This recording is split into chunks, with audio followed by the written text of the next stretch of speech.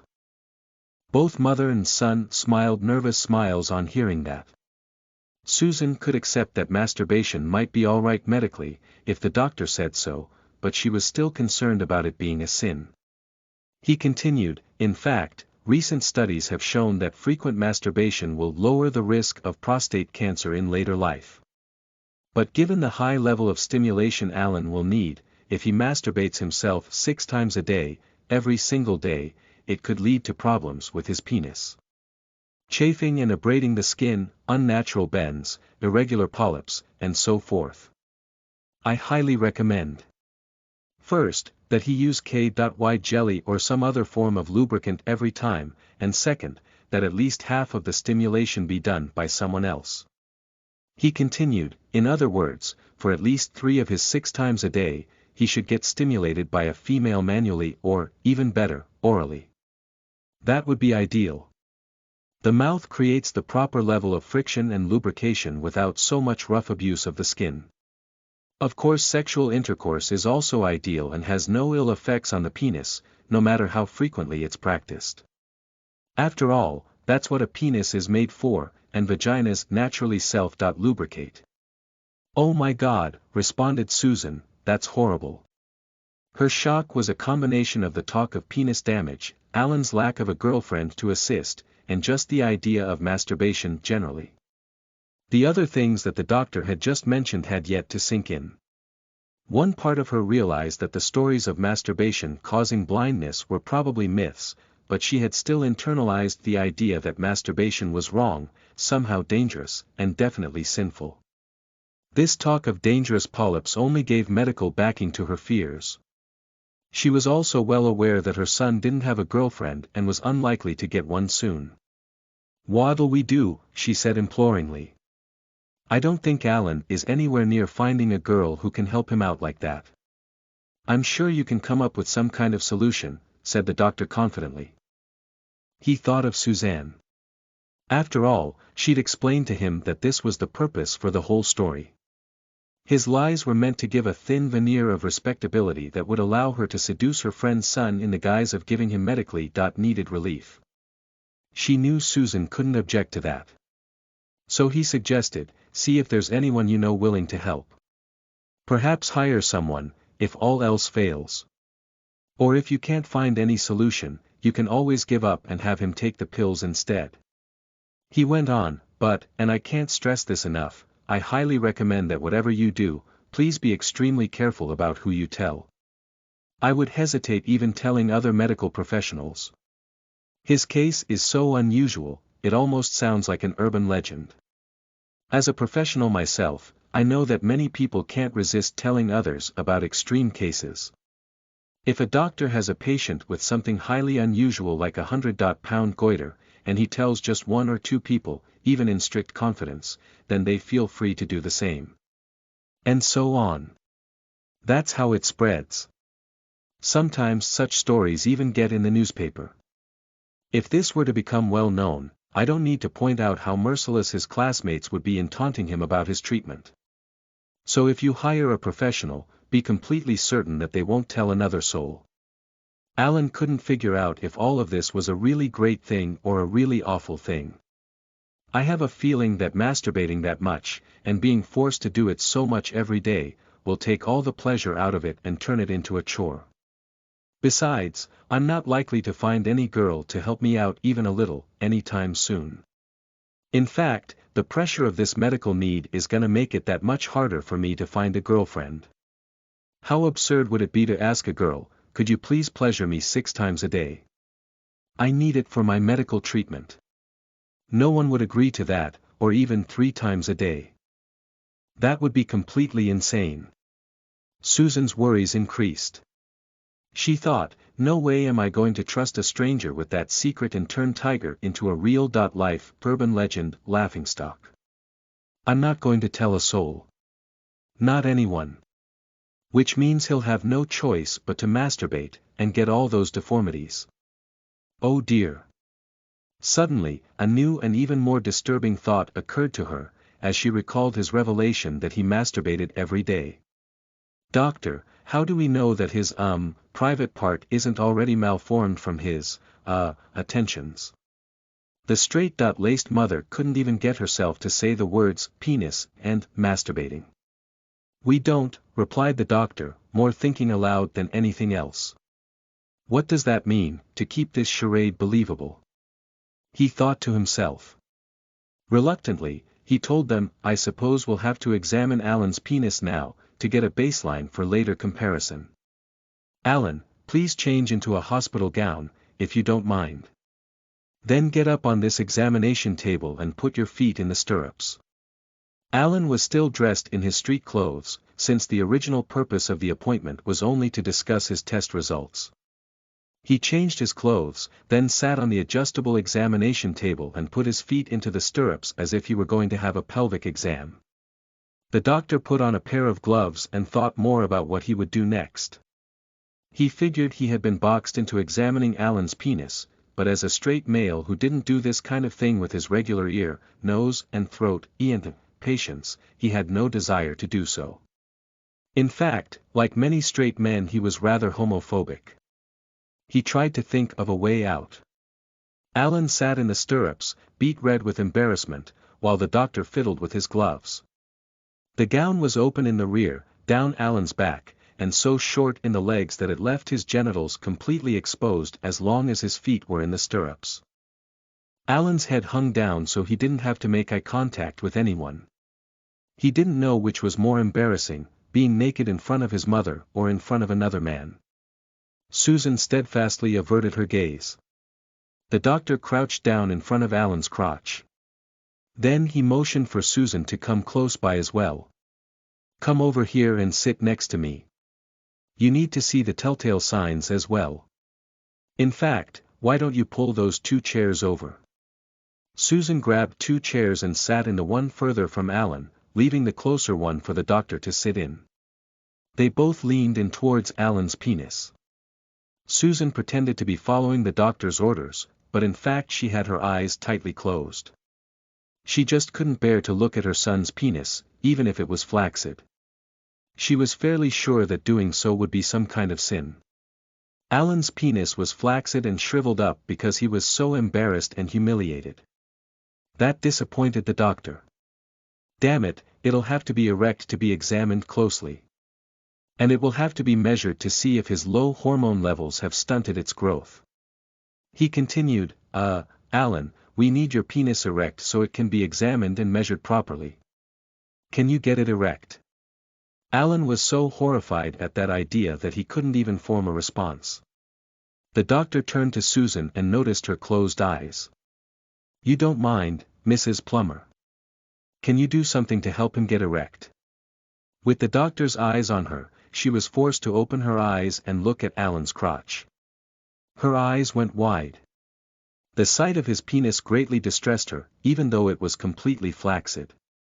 Dr. Fredrickson motioned to the mother to grab Alan's penis and make it grow somehow. I very much do mind, she responded in indignation. The mere thought of sitting on a chair and having to stare at her son's penis from so close was something she could never have imagined. Being asked to touch it was beyond the pale. The Plummer household was extremely reticent about nudity, and she hadn't seen her son naked since he was a very little boy. Neither had he seen her naked or even partially undressed in all that time. She briefly glanced at his penis again, and immediately felt her heart leap into her throat in shock and embarrassment. Her heart pounded wildly. She turned away as if to listen to the doctor. I understand, said the doctor, but I assure you it's medically necessary. His penis needs to be checked regularly for abnormalities, and I don't want to have a regular special appointment just for that. This is out of my area of expertise. As your new general practitioner, I don't mind taking on this kind of case, but I've never had to do this before, and frankly I would prefer for you to touch his penis and check it. That way you can do it at home, just like periodic breast cancer self-examinations. No. I'm sorry, doctor, but I just can't possibly agree to that. Susan's hands were trembling at the very thought. Her face looked absolutely aghast. The doctor could see that his proposal was a no-go. All right then, let's see. Ah yes, Akami. This is where she can help. If you don't mind, can we bring in the nurse? She can show you the procedure. I hesitate to bring in other people on Alan's problem, but I see no other choice. What a relief. Susan thought. I'll do a lot of things for my son's health, but not that. Yes, please. The doctor left the room to find the nurse.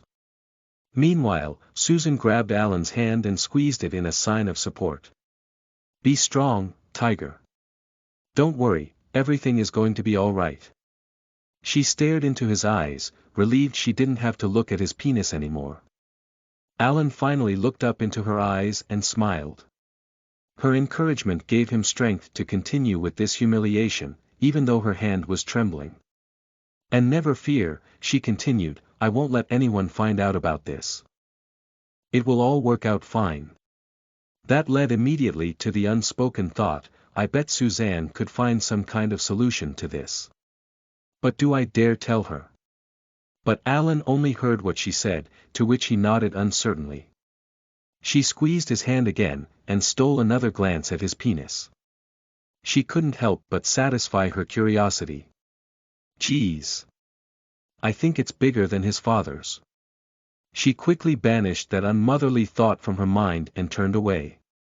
As Susan was doing this, the nurse opened the door and walked into the room. Susan pulled her eyes away from her brief inspection of her son's crotch, but not before Akami noticed where the mother was staring. Akami gazed at Susan with a knowing look. Susan's heart nearly stopped, she was so terrified that the nurse would say something. But the nurse just continued to smile, and kept her mouth shut. Alan also looked at the nurse standing in the doorway, and felt like he was falling in love. Or at least lust. She seemed much more sophisticated and sexy than the girls at school. He knew how absurd the idea of such attraction was, and assumed that Akami would never give him a second glance, but he couldn't help his feelings, **image in the paragraph comments ***. //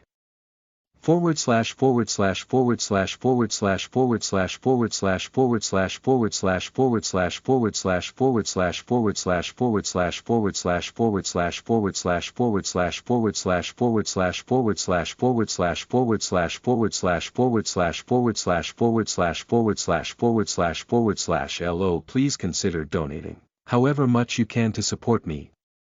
Every little donation motivates me to do better works. //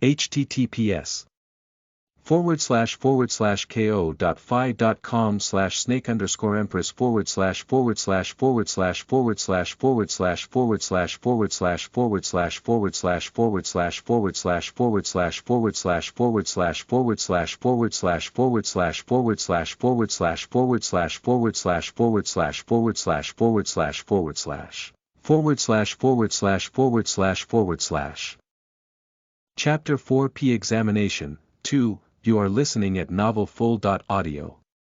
Dr. Fredrickson came back into the examination room. Akami put on a pair of gloves as the doctor explained the basics about Alan's condition. The nurse's involvement was not part of Suzanne's original plan.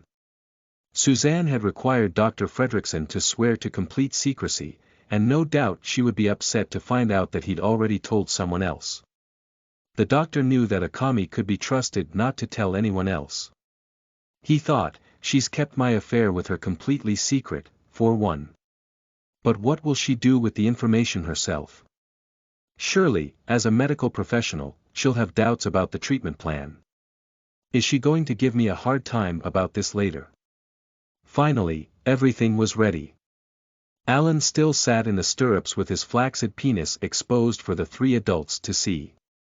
This time, Akami sat in the doctor's chair, Susan took the chair next to it, and Dr. Fredrickson stood behind. Alan, said the doctor, before the nurse can proceed, you need to make your penis erect. Can you do that right now? Alan thought, who is he kidding? How can I do that on command, with three people staring at me, including my own mother? He just frowned and looked desperately around the room, as if he could find a hole to climb out of and escape. Can you think of something sexy? Said the doctor encouragingly. But the idea was obviously a no-go, judging from Alan's face. So he suggested, perhaps you'd like some privacy. Or we can come back when you're ready. No, said Alan, wincing with embarrassment. I just can't touch myself. There.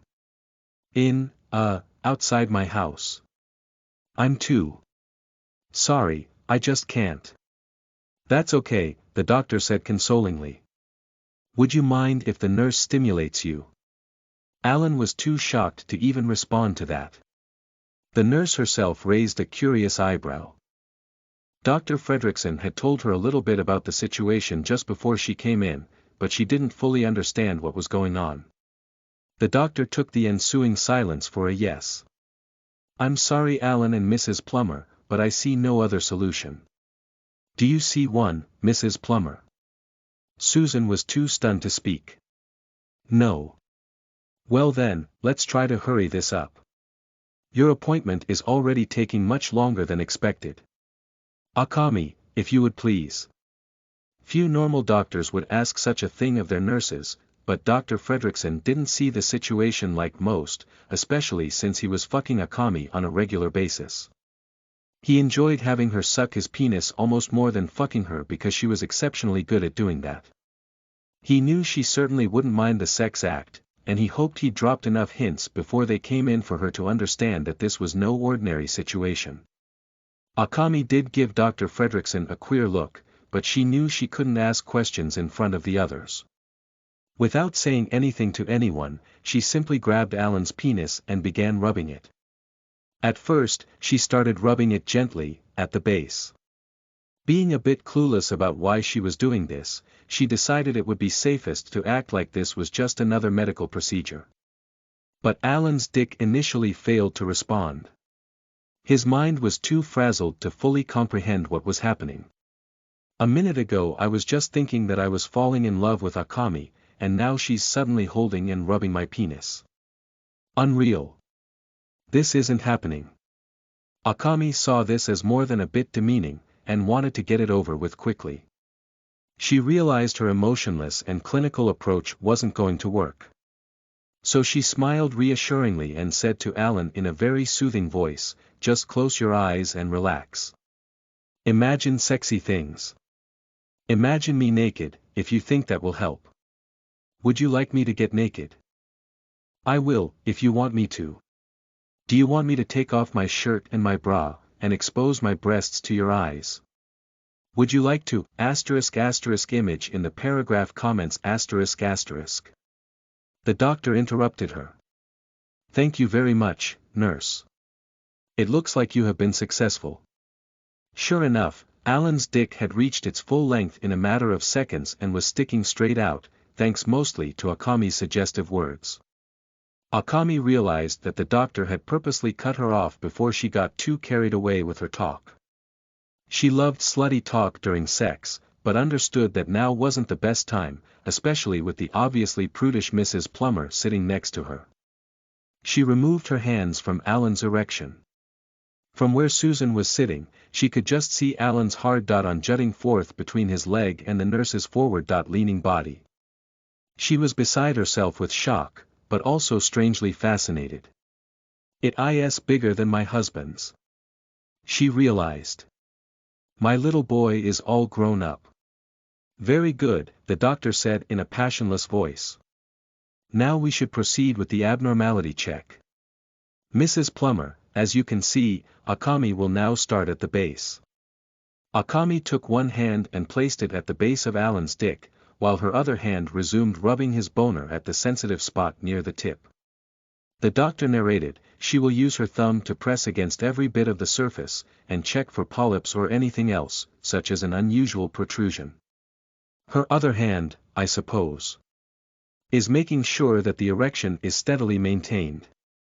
Akami's other hand was doing just that, repeatedly pressing on the frenulum, the most sensitive and arousing spot for males, on the underside of the hard on just below the glans, which is the technical name for the bulbous cockhead.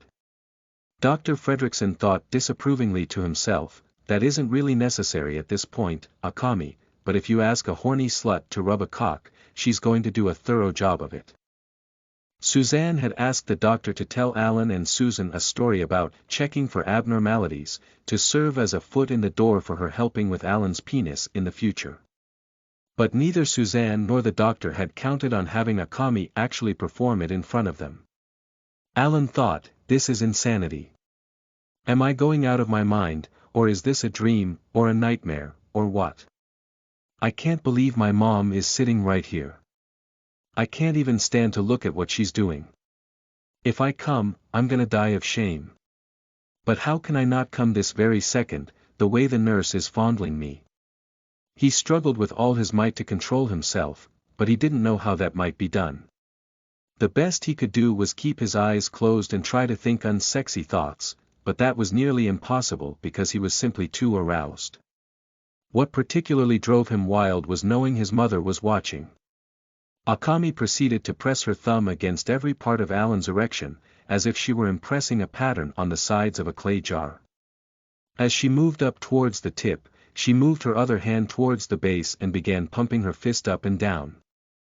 The hard dot on in her soft hands was growing wet with pre-cum, which allowed her fingers to slide more easily over its length. Might as well make the most of the opportunity, she thought. This is a nice dick. She'd never touched a penis in her several years of professional duties as Dr. Fredrickson's nurse. She figured that a chance like this might not come again. Her experience with handjobs was coming in handy, as she was able to keep Alan right on the verge of orgasm without actually pushing him over the edge. At times she had to squeeze the base of his dick to stop him from coming, but he was so out of it that he didn't even realize that's what had held him back. The doctor thought that having Alan get a lot of sexual pleasure from this could be advantageous, so he let Akami keep going. He figured that if Alan enjoyed a great handjob, he'd be too frazzled to question the more dubious aspects of the prescribed treatment. Even better, that would make him hope for more such tactile assistance and thus be even less likely to question the doctor. Alan was in exquisite agony as Akami took her sweet time completing the procedure. He kept his eyes shut tightly to forget all the people staring at him, but the intense feelings her examination caused him to experience soon pushed all sense of embarrassment completely out of his mind. Before long, Akami had finished exploring every last bit of his erection, which meant that, technically speaking, the procedure was over. But since the doctor didn't tell her or motion for her to stop, she kept stroking. Only now she didn't even make a pretense of performing a medical procedure, and increasingly did it just for Alan's pleasure, and her own. She'd never been in such a situation before, but found it quite arousing. She had to fight to try to keep her breathing at least somewhat normal, if only for appearances. Susan meanwhile was extremely agitated. She'd never had an incestuous thought in her life. But staring at her son's erection being jacked off only a few feet away was beginning to have the inevitable, natural effect on her libido. She was even more aghast to see all the dripping pre-cum, and hear the sound of Akami's hand sloshing and squishing through all that sexual fluid **** image in the paragraph comments ***. Susan was in denial, mentally refusing to even contemplate the thought that she could be turned on by her son's big erection. She ignored the fact that her nipples were painfully hard and her panties were getting moist. Instead, she told herself, I'm merely observing to make sure there's nothing wrong with my son's sexual organs. That's no sin, is it? Isn't it my responsibility as a parent to make sure everything is okay? Down there. The fact that it's so big and thick and throbbing. Well, that really. Never mind about that. I just need to check on this procedure, which, if I didn't know better, looks awfully sexual. She kept staring at it, and then turning away. But after a while it became clear no one was paying attention to what she was looking at, least of all Alan, who still had his eyes firmly shut, so she started gawking more openly. She unconsciously leaned in closer behind Akami to have a better look. She continued to move her head closer and closer, as if she were being a perfectly attentive student of the procedure. The squishy sound of Akami's hands sliding up and down seemed as loud as the roar of a train engine to her. The wet stain on her panties grew larger.